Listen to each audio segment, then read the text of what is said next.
separation, only translation. Brotherly love, sisterly affection, government neglection, population of American reflection. Kensington fiend, summer of scene, Schuylkill flows green, only cheesesteak lovers still dream. Bland gray pavements, crack and bleed, weeds, weed disrupts families, pigs dominate in neighborhoods, change, new domain of inevitable, reconfigure of frame. Sunny skies, rivers wind, hills and mills provide historical shine. Folks on and in different timelines give this place blessings and continued rhymes. Brotherly love, guns bang and teachers pain. Mother's shame, drugs with rice, no more sugarcane. Moving trends, blue lights, Cotto, the boys, Coltrane, no tame. Too much pride to slide to the lane. This is love unknown to some, but I always loved its rain. Philly love.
I am no remake. I am original. I am unique. Liberated through me. United with thee. I am who I seek.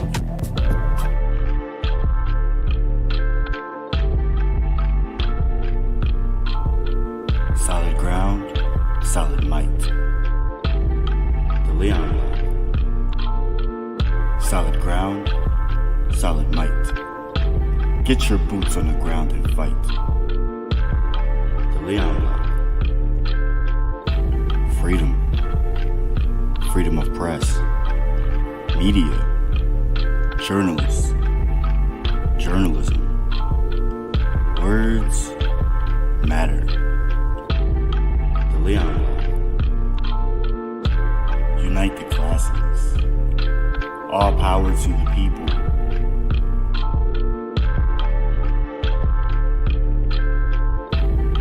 The Leon Block. Get in line.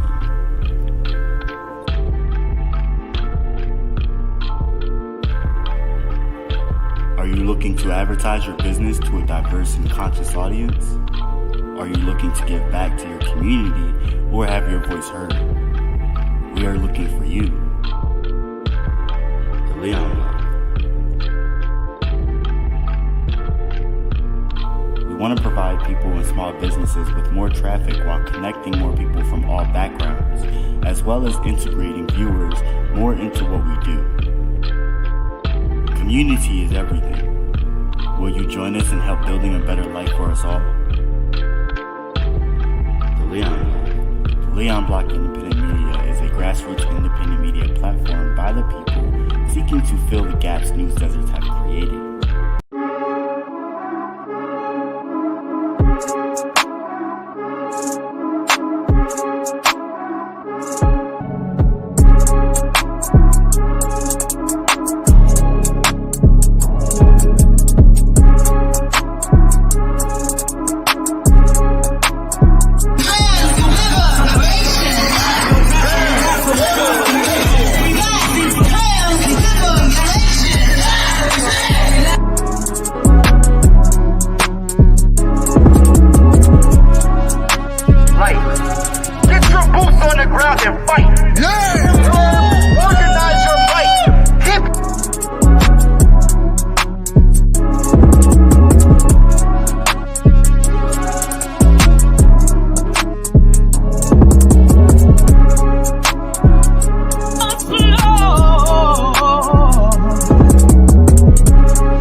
I was muted this whole time. Crap.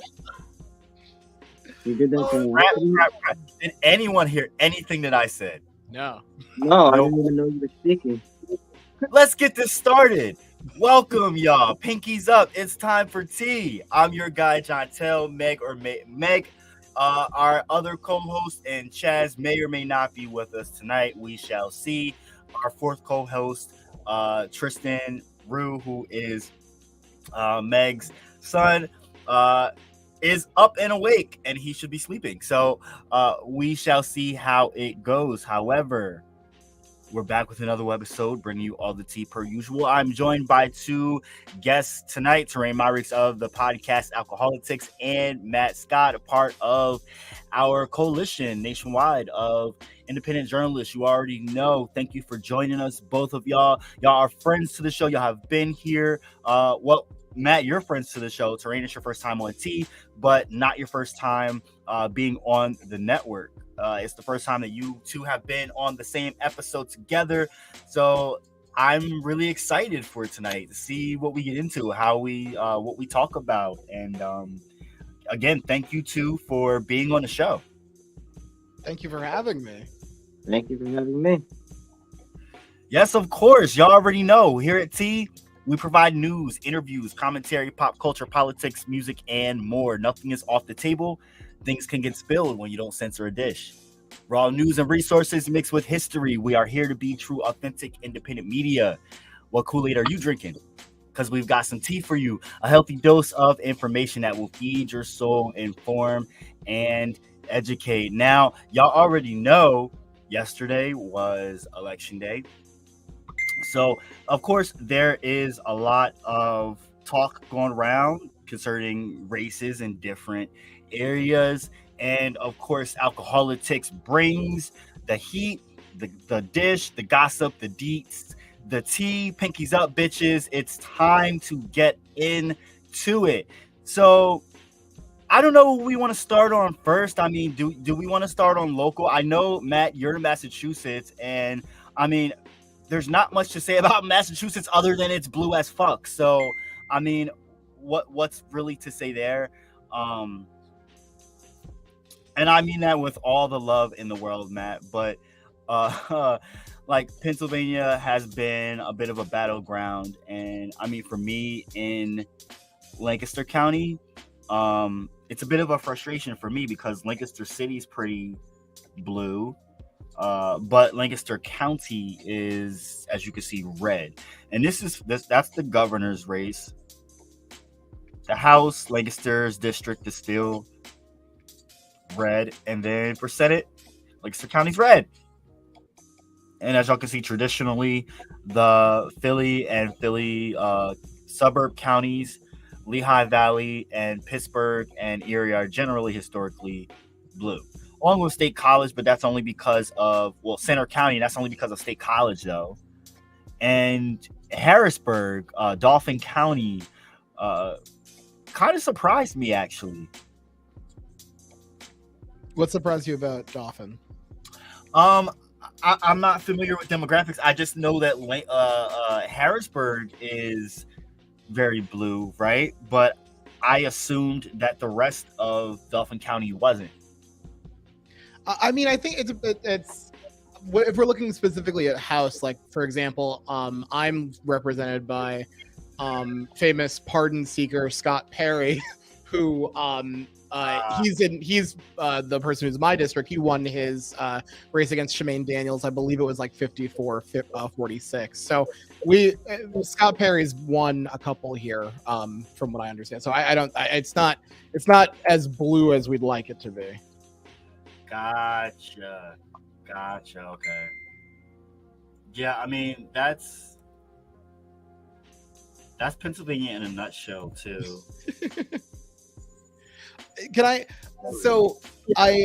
One of the things I just we're talking specifically about Pennsylvania. I do think that like I think I was more worried yesterday than I tend to be during elections. I think like I was looking at stuff and just going, oh cool, so we're gonna have a just a straight up Republican bloodbath, and I wasn't very excited about it. I went to bed with a Shapiro call and like it looking good for Fetterman, and then when I woke up, checked my phone, and I got a Fetterman 1 alert. So I would like to stress, not worry too much. I think the thing that disturbs me the most and disgusts me the most is the fact that DeSantis won Florida. Like that really makes me angry. Oh yeah. See, I'm angry about Georgia as well. Yeah, Florida has moved like just to the right in a way that is like kind of not super surprising, but at the same time like pretty surprising when you look at like the demographic of the state. But Florida is turned into like a lost cause. Like they are more than willing to put Ron DeSantis and Marco Rubio in charge forever. And that's also looking at the fact that we like Democrats in Florida again nominated Charlie Crist, who has lost so many statewide races in Florida. Wait a minute. Why do we keep doing this? Wasn't Florida like since like because I remember when I was a kid, everyone referred to as Florida as the white people retirement state. Yeah, that is where people go to move beyond. Yeah. Like literally, like mostly it's white people that go there that are filthy, stinking rich to retire. Yep. You know where else they go? Where I live, Lancaster County. Have you guys? Have either of you two? Because both of you live in Pennsylvania. Have either of you two ever been to Centralia? Yeah. I've been there numerous times. It's one of my favorite places. I've taken so many photos there. It's I love it. Like the energy there. I want to visit because like I heard it was like a literal Silent Hill. That's where the inspiration behind Silent Hill came from. Yep, that's right. Yeah, Silent Hill the burning ground. The burning ground that's been burning for generations. Like I've been dying to go out there just to see that. Yeah, I think it was since the early 80s. So like on a cold, rainy like day, it's hard to explain. It's like it's very steamy, but I've never actually been able to see. I've walked all over the town, like it's walkable. But I still have yet to see areas where like you see any like you're not going to see fire, but there's apparently areas where you could still see smoke coming out of the ground. Yeah, you'll see smoldering. You say it's smoldering? Yeah, like you'll still see smoldering, like smoke coming out of the ground. What I've read into it, but there's no physical flames. Yeah. Right. It's just the flames are still underground. They're still burning underground. But as far as like seeing it, you're not going to see it. But every time I've gone, I have yet to see any like smoke anywhere. I got a bucket list of places I want to visit before I die, and that's definitely one of them. Detroit is pretty cool. It really is. I would highly suggest to go there for sure. I went to a mental hospital, abandoned one out here in Rhode Island, a year ago. I know it was like 5 or 6 years ago. I walked through it. It was one of the scariest experiences I've ever had in my life. Literally walking through. That shit gets me amped though. Like I live for that stuff, exploring abandoned places. Same. Yo, we were just talking about Florida. I really do think they're a lost cause. And that's who I wanted to talk about was Val Demings. A lot of people, from what I'm hearing, are like shitting on her right now. I don't know. I think there's going to be a problem for a lot of people with Val Demings, like a lot of progressives with Val Demings, because I believe like Val Demings previously worked as like a police officer and like it's pretty obvious that Florida decided to like honor their old fucking Klan roots, because that's exactly what you see now. But I think Val Demings was a good candidate to run in this race. It's just Marco Rubio has incumbency, the incumbency bias towards him. He's already like, it's a tough year for Dem. It would be a tough, like normally tough, historically a tough year for Democrats, and it's already an uphill battle with Florida moving so far. Oh, it is. Like, it is a tough year for Democrats, unless you live in Massachusetts and Rhode Island, because they just took over everything there. Well, I honestly think that this is truly, from a standpoint of if you look at like historic midterms, this is a great result for Democrats, and they truly still might lose both the House and the Senate just by like, way fewer seats than they thought, which they could still hold out Senate as Georgia's going to move to a runoff. I think looking at like what happened last night, when you look at like a lot of people saying like they're not happy with the state of the economy. A lot of people are worried about various things, and President Biden is incredibly unpopular. Democrats still held their own in so many seats that they have the ability to hold on to the Senate, and they very well potentially might not lose the House, though they probably will. Wow, I like the way you put that, because that kind of gives like some you like you didn't sugarcoat, but you kind of gave like a glimmer of hope there at the same time. Yeah, I like that. That's definitely some good insight right there. For real. It's one of those, like, I think the issue was like Democrats were going into this going, okay, cool, so we're gonna lose like 40 seats in the House, and there's like it was just one of those where it's like Republicans found a way to snatch defeat out of the jaws of victory, because they were like, if you sub out like some of the like cartoonish candidates they put up, like Herschel Walker and like Blake Masters, if you sub them out, dude. I seen a meme on Facebook the other day talking about Herschel Walker, and it said Herschel Walker, the dude that doesn't know if he's left or right. Oh, wow. And I just laughed my butt off seeing that. I was like, wow. But if you sub them out with just generic like generic Republican candidates, the Republicans win the Senate with like 53 seats. It's insane.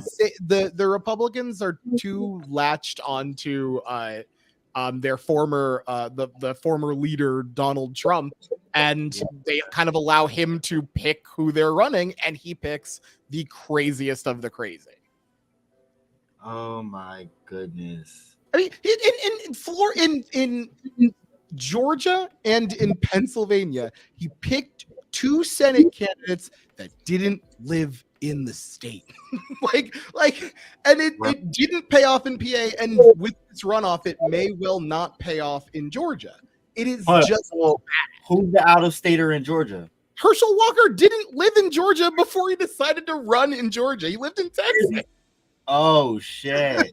like they did it like it's it's sad, but it's like it's when you look at it from like trying to truly understand this, like the Democratic Party, of which I am still a part of, the Democratic Party could have gotten crushed in the Senate.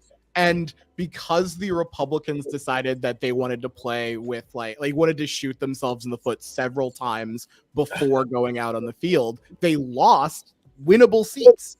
I'm happy about it, but it's like they're a rudderless ship. Yeah. Honestly, though, I think both are. Mm-hmm. I think both are in different ways. I don't see any real strong leadership in either party.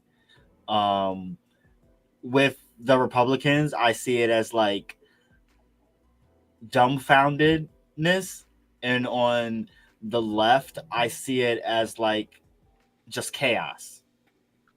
Mm-hmm. Does that make sense? Yeah, I think one of the things that I think is very telling about results is like previously, like this year, the Republicans bucked the trend, but previously, if you put up like nonsense candidates, especially in the House, if you put up nonsense candidates, Republicans, even if they do not like that candidate, will hold their nose and vote for that person because they're like, that's what we got to do to get what we want.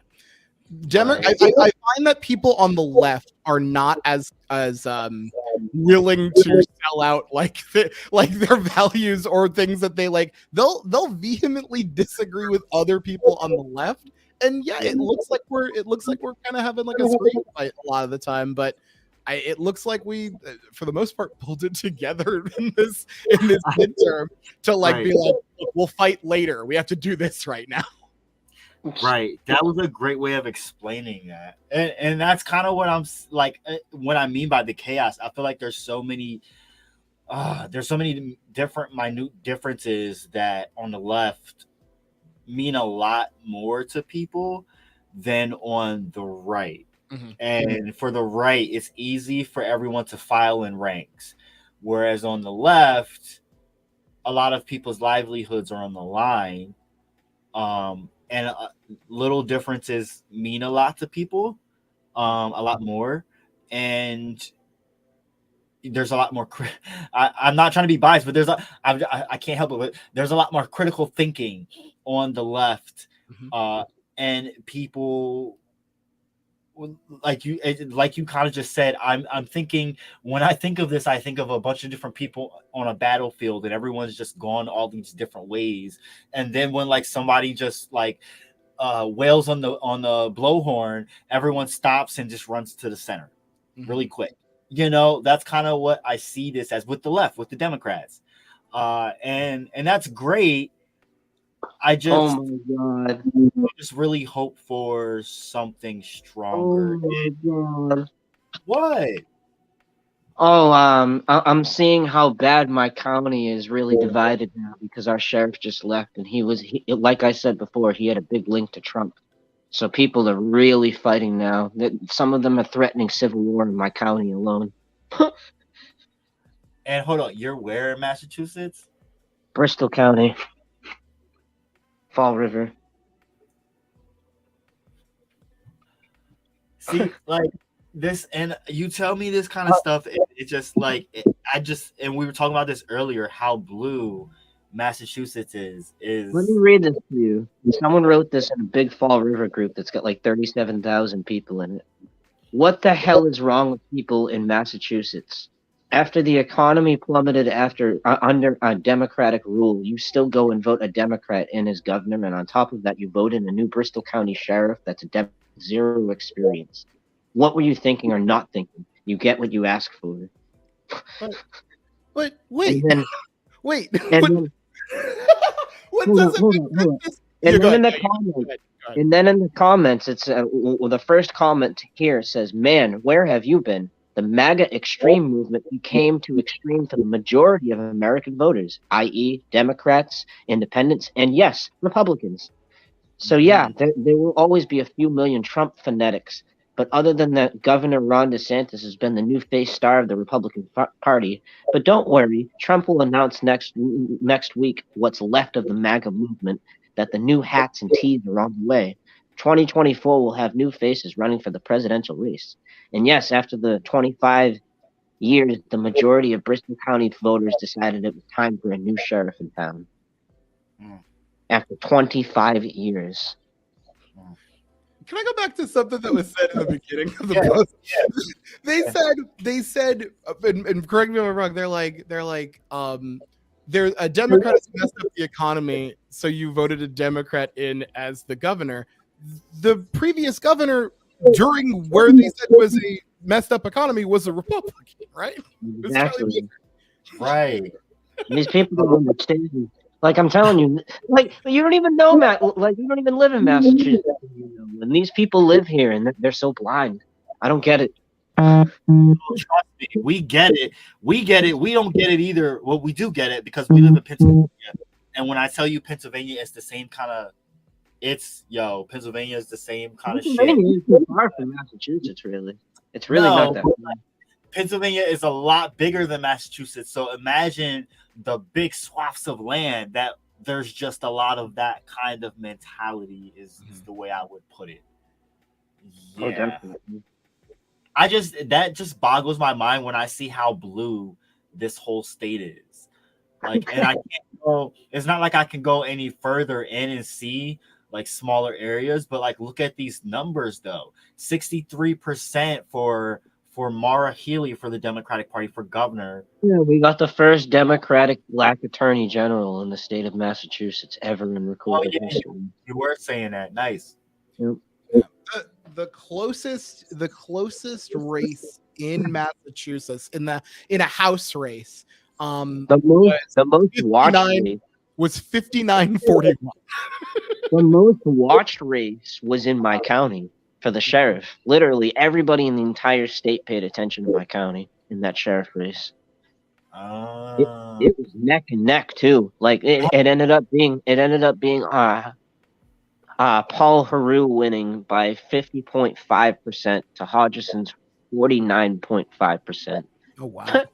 Literally a 1-point difference. Like that's how neck and neck it was. Got you. Crazy. All right, y'all. One moment. We will take a commercial break and we'll be right back.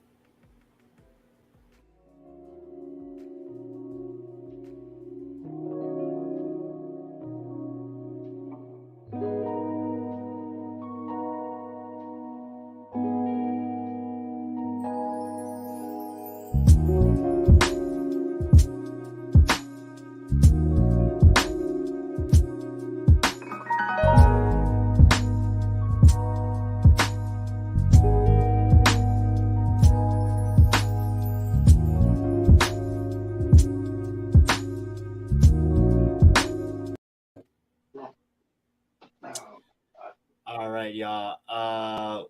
Welcome back. I really didn't know what I wanted to get into after this. Honestly, we could shoot the shit. If there was anything y'all wanted to bring up about any of the specific races across the nation, now's the time to speak on it. I'm trying to think if there was anything in my notes I wanted to talk about quick. Oh, well, the big thing, let's call it Fetterman and Oz, Shapiro and Mastriano. Any words on any of those four candidates? Anybody? If Oz can be a politician, my cat can be a politician. X. Literally. Dr. Oz does not he has the personality of someone who spent like maybe 10 to 15 years watching humans behave and then like going, I think I can figure this out, and just not work. Like he has no ability, failing miserably at it. he has no ability to relate to another person, because all the while he is talking to anyone, he is like, what fake medicine can I sell them? Like there's just he doesn't have the ability to be like to just have like be personable with another person. He doesn't. When he had a show, when he had his own show, I would literally watch Dr. Phil over him because I did not like him. Speaking of Oprah proteges, why did it take so why did it take? And no, first of all, I'm not coming at Oprah, but I'm kind of coming at Oprah because you chose some bad proteges, first of all. And second of all, why did it take you so long to endorse Fetterman? Yeah. Oprah, and I know Oprah listens to this. Oprah, you did this, and you have to take some fucking responsibility for these just absolute loons you keep sending out. So I don't know if you want to tweet an apology or if you want to like live stream on Insta for it, but you owe us. This is insane. Where's my free car, by the way, Oprah? Yo, super facts though. Like she's got a lot of explaining to do. Like this is strike two. About the anti-Semitism piece that she did on The View. What? Yo, I don't like where this is going, but please tell me everything you know about this. Wait a minute. Let me look that up just to make sure I'm right, because I'm not sure if it was her or someone else. Yeah, please, because that's interesting. I haven't heard anything of the sorts. I honestly, personally, do not keep up on Oprah. No. You can't. She's right. She's not my cup of tea. No pun intended. Yeah, I will say I do think the fact that it was this close should be like, I know that the state is very like, we're still purple. Like both parties want to stake claim over Pennsylvania. I think Pennsylvania is a lean blue, but mostly just purple state. It's but it just goes to show, like, Fetterman won this race by 4 points before at this time. I don't know if I imagine the amount of I got it wrong. I got it wrong. because I always get Oprah Winfrey and Whoopi Goldberg confused. I've done that since I was a kid. I don't understand why it happened. Same kind of deal. They both act the same kind of funny-ish. I'm not like look, you get a little bit of money off folk and kinfolk, and that's the way that I see it. It was Whoopi. Whoopi made anti-Semitic remarks on The View, and this like I do remember that there was a Whoopi issue. Yeah. Yep. I want to bring up a piece that I tried to do on Point of View, but the footage was acting kind of finicky, so I want to go and bring it up here via Democracy Now! Shout out to Democracy Now! I really love the story of Summer Lee and her victory in the Pittsburgh area, so I just wanted to touch on that. if you guys want to listen in. Weekend. This is Democracy Now!, democracynow.org, The War and Peace Report. I'm Amy Goodman with Juan Gonzalez. On Tuesday night in Pittsburgh, Pennsylvania, State Representative Summer Lee, a member of the Democratic Socialists of America who ran on the Democratic ticket, won her race to replace retiring Democratic Congressmember Mike Doyle. The race confused many voters because Summer Lee's Republican opponent has the same name as the Democratic congressman who's retiring, Mike Doyle. In fact, one of his last ads was "a name you can trust," and he rarely identified himself as Republican. Summer Lee also faced a flood of opposition and funding from AIPAC, millions of dollars put in against her. This is Summer Lee addressing supporters Tuesday night. It looks like we won an election here. Yes. We believed in you all because when we were up against a wall, every single time when it looked like it was getting bleak, we had friends come from all over. When we got into the name confusion and people started wondering what's going on, we had friends come up. When AIPAC dropped another $1 million in the last week, just to send a message and just to try to demoralize us, our movement didn't sit down. We stood up and we fought back. Talk about it. That we're not going to be intimidated, that we are not going to be told what we can and cannot do. We're not going to let dark money and outside folks come into Western Pennsylvania and tell us what type of representation that we deserve, because our communities have been waiting far too long for this. So this is victory, not just for me. This is victory for each and every one of us. That's Summer Lee speaking at her victory party Tuesday night in Pittsburgh as she becomes the Congress member-elect for Pennsylvania, the first African-American Congresswoman to represent Pennsylvania. Meanwhile, crazy. in Illinois, State Rep. Delia Ramirez made history as the first Midwestern Latina elected to the U.S. Congress. For more on these and other races, we're joined in Oakland, California by Amy Allison, president and founder of She the People. It's great to have you back with us after we had a late night with you on our midnight special. Talk first about Summer Lee.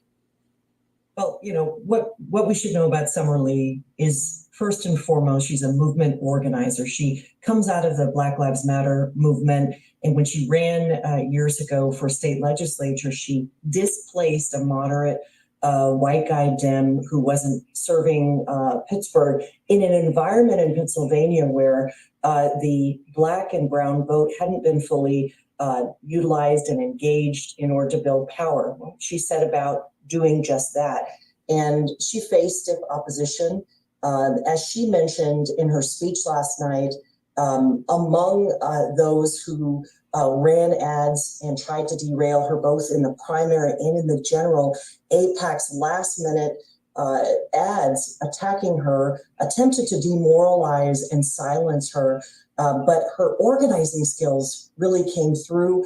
And what's really interesting about Summer Lee, who is unabashedly an advocate for gender justice. She talked about housing. She talked about reproductive justice. She talked about criminal justice reform. And she didn't back away from any of those things, leaned into it, organized her set of voters, and had a victory. And, you know, the thing is, people are looking at the statewide victory of Fetterman, Senator-elect, and they're saying, wow, that's surprising, but it isn't. When we think about, there was a surge in early voting of women in Pennsylvania, a lot of that fueled by organizers and local elected officials like Helen Gim, who's on the Philadelphia City Council. Statewide, we were seeing that the ability to turn out women, and in the most of the Democrats in that state, a large percentage are women of color who are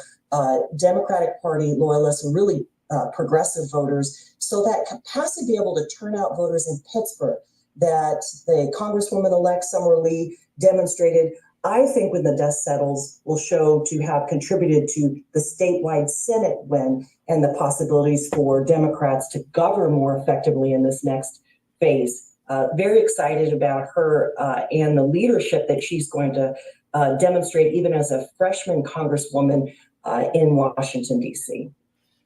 Now, Mr. Alcoholitics, I'm not sure how much you know about it. I just kind of found out about it, to be honest, this morning. And I really like what I hear. Her being a socialist, I know she ran on like the Democratic platform.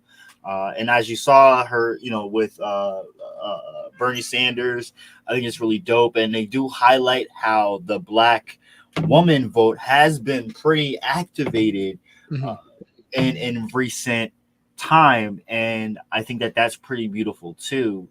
What are your thoughts on that? Did you know about her? I knew about Summer Lee, but I think when she announced her run, that's when I found out about Summer Lee. She is awesome. It is going to be great to have another member of the progressive caucus for the Democrats.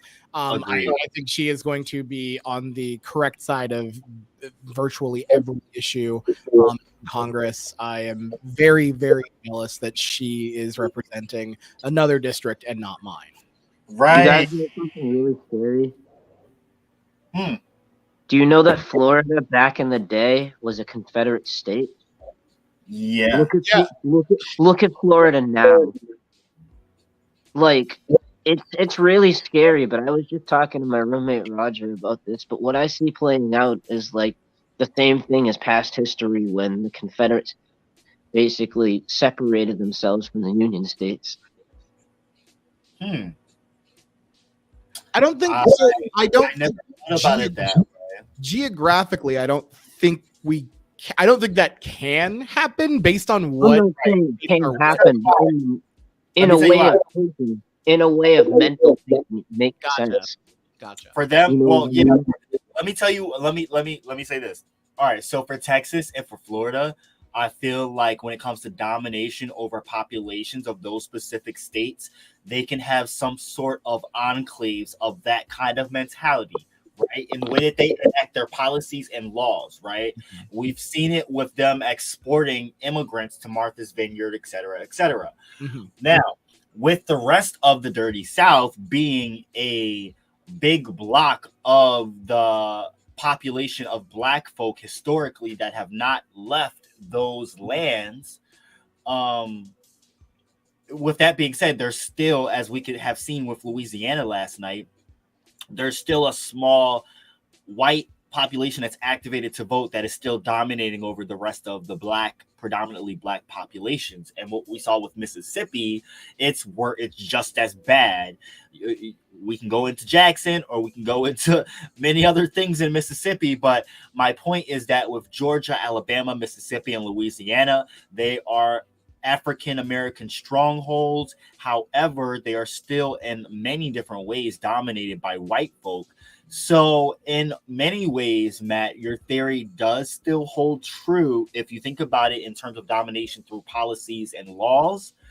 But also when you think of trends, there are more and more educated Black folk that are coming back home, so to speak, for many different reasons, and are slowly changing the demographics of the area when it comes to ideology and a number of different things as well. So I do still have some hope for the Dirty South, just not in the immediate future. And I know that was loaded, but I have my theories when it comes to geographical areas and trends and what that means for the population, especially on a political level.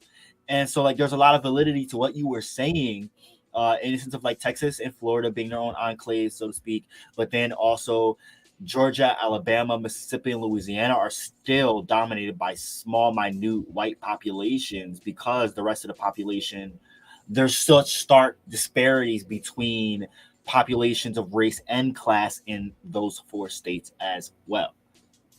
Yep.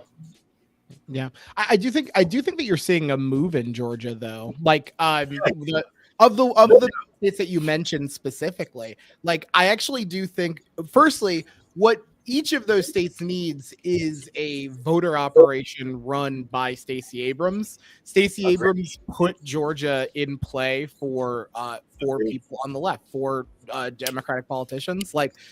She put up a really good fight.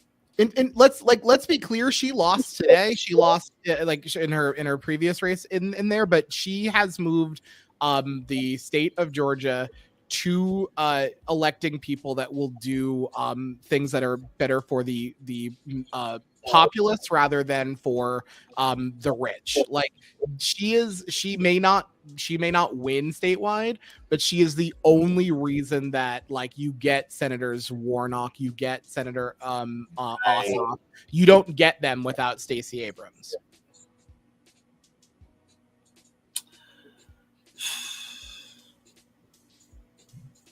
Where's I going?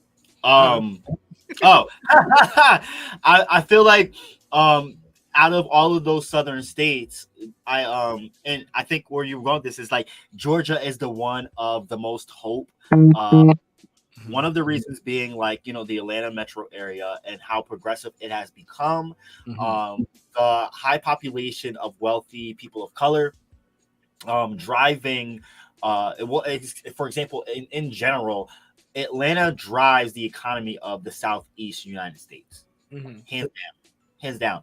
So, I mean, you can't really knock that off the map. And Atlanta is like the cosmopolitan city of the Southeast, but they stay low key so that they're not knocked off the map entirely. If Black people in Atlanta were to, in the sense of like economy, and just like really step into being the Black LA, America wouldn't have it. Yeah, because it will become Wakanda. One thing I wanted to mention that I forgot to about that, because we're on the topic of elections. Well, across the southern states during this election season, we had a bill up to prohibit slavery on the board. Yes, thank you for reminding me that. I wanted to touch on that. As far as the 13th Amendment goes. Now, with Tennessee, in Tennessee, they voted to prohibit it. And it won by one. It won by. Now, I just want to read these I want to read these numbers off real quick. Yeah. All right. So 1,243,111 votes to prohibit slavery, and so obviously that's the majority. But the thing is that I'm seeing here is 316,973 people wanted to keep slavery in that state. Wow. 317,000 people. Oh yeah, that's a lot of people. Well, listen, yes, and think about Louisiana. It was even more. 60-something% of the population voted. Yeah, it was. That was crazy. That's scary.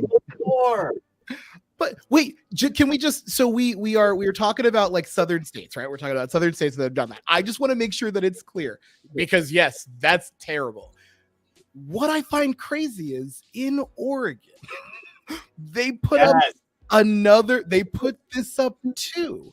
And to remove slavery as punishment versus do not remove, it won 55-44. That's way too close. That's really bad.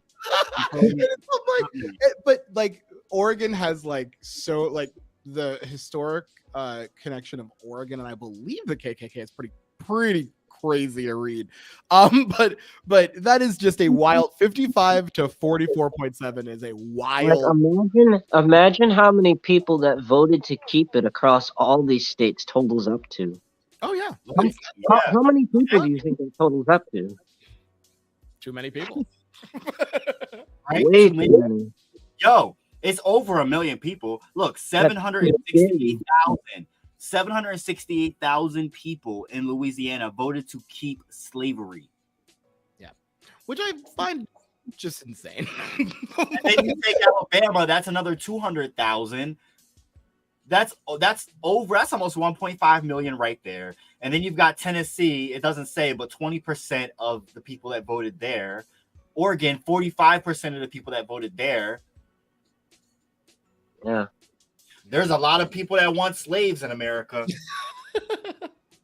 Just saying. Speaking of ballot initiatives, I just wanted to really quick. You know what I think ironic about that too? They want slaves so bad, but don't even realize they're a slave to the system themselves. That part. Yep. You gotta lay some thick truth on it, because that is the truth. And they won't believe it, but it is the truth. They are also enslaved too by this system. Thanks. What were you gonna say? I just wanted to, yeah. So we were talking about ballot initiatives. I just wanted to say a quick, so sad for Arkansas, North Dakota, and South Dakota, all voting against legalizing marijuana in the state. It's so tough that you're in like such a conservative area that you have to pretend that you don't want to freely smoke weed. It's awful. I feel bad for but you voted for it. That's what you did. But like also you have to like just the idea that you're like, I absolutely have to vote no on this because it would be crazy for us to be allowed to do that, right? It's like, no, just do it.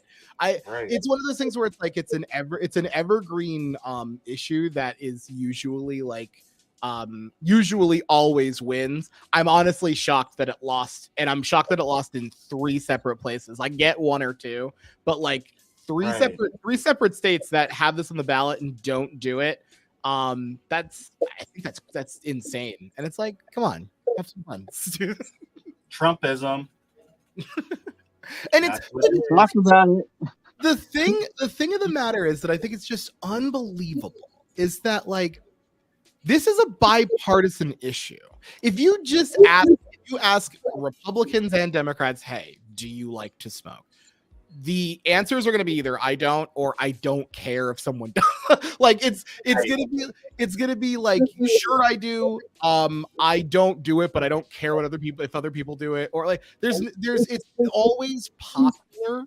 At this point, that's probably the best thing for the country is some smoke, because literally what we need is like an airplane to just airdrop like literally cannabis smoke across every state, city, county, and get everybody to just peacefully talk their problems out. Like, come on, like this is insane what's going on in this country. Mm-hmm. I agree with the sentiment. Not everybody handles weed the same way. That's true. That is true. You're going to send a bunch of paranoid people into closets, kind of just sitting there in the fetal position, drinking a juice, waiting for this to come down. Was that too specific? No. Some people might need exactly that. For real. And on that note, we are going to wrap up tea for tonight.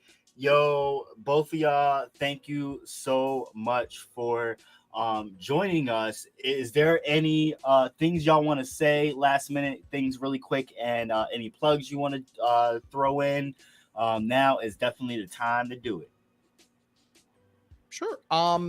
You can catch my podcast, ALCOHOLITICS. We haven't put out an episode in a while because I was going through a mental health crisis and didn't want to do it. But we are going to start doing them again, hopefully soon. And I'm very excited for that. Bet. I'm excited. And I am a member of the Leon Block, and you can find me on Facebook under Matthew Scott or on Instagram under Metal Lurker. Yes. Metal Lurker 420 to be exact. Metal Worker 420. Bet. Metal Lurker, like you're lurking out in the forest. Yo, I dig it. Okay. Metal Lurker 420. Why is that taking so long to hold on a second? Okay. So that is the ALCOHOLITICS. And this is Matt. For everyone to check out Meadow, MEADOW. Oh my god. I swear I thought it was Metal Lurker 2, and I had so many questions for when we got off of the air. Yeah, pretty much just try to stalk crowbars in the night. Yo, hold on. You said Meadow, like MEADOW? Yes, like a type of forest. Got you. That's dope. Okay, I just wanted to make sure. So this. Yeah. All right. Yep. Cool. All right.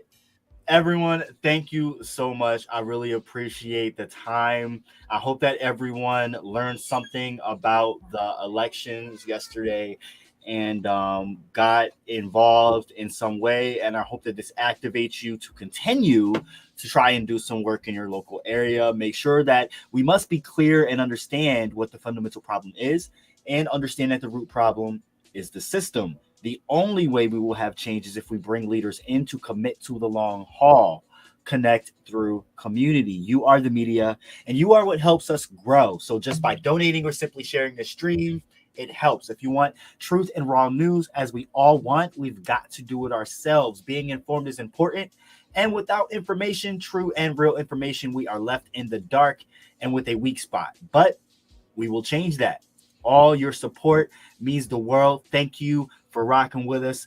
As usual, y'all, make sure you check out the Urban Conservative in the morning, 7 a.m. Central Standard Time and 8 a.m. Eastern Standard Time. You already know how we do. Make sure you check out all of our other shows. Vibes will be on in just a little bit as well, so you can check out some music. Appreciate y'all. Make sure you meditate on your path, celebrate your being, liberate your spirit, and educate yourself. I'm John Tell. Have a good one.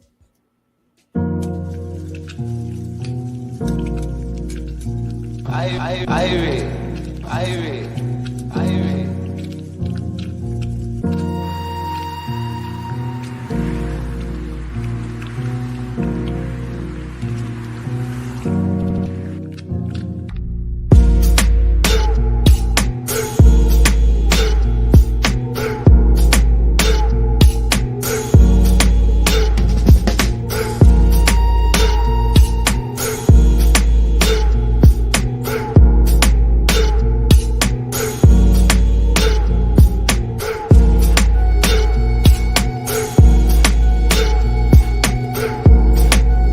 Constant movements of actions not questioned, but rather embraced through space-time, nonetheless framed in dark matter, boundless in shame, fearless in name, only you want to tame.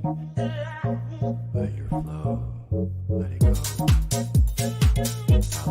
Switch lanes, run, get your gun. Got a new battle to fund. Let your flow, let it go.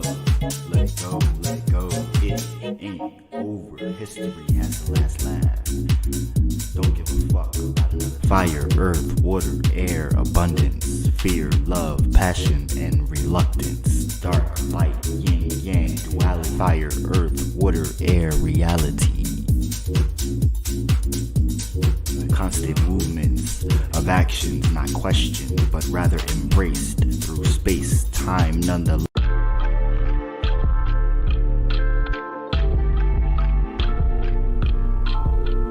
Solid ground, solid might. The Leon Block. Solid ground, solid might. Get your boots on the ground and fight.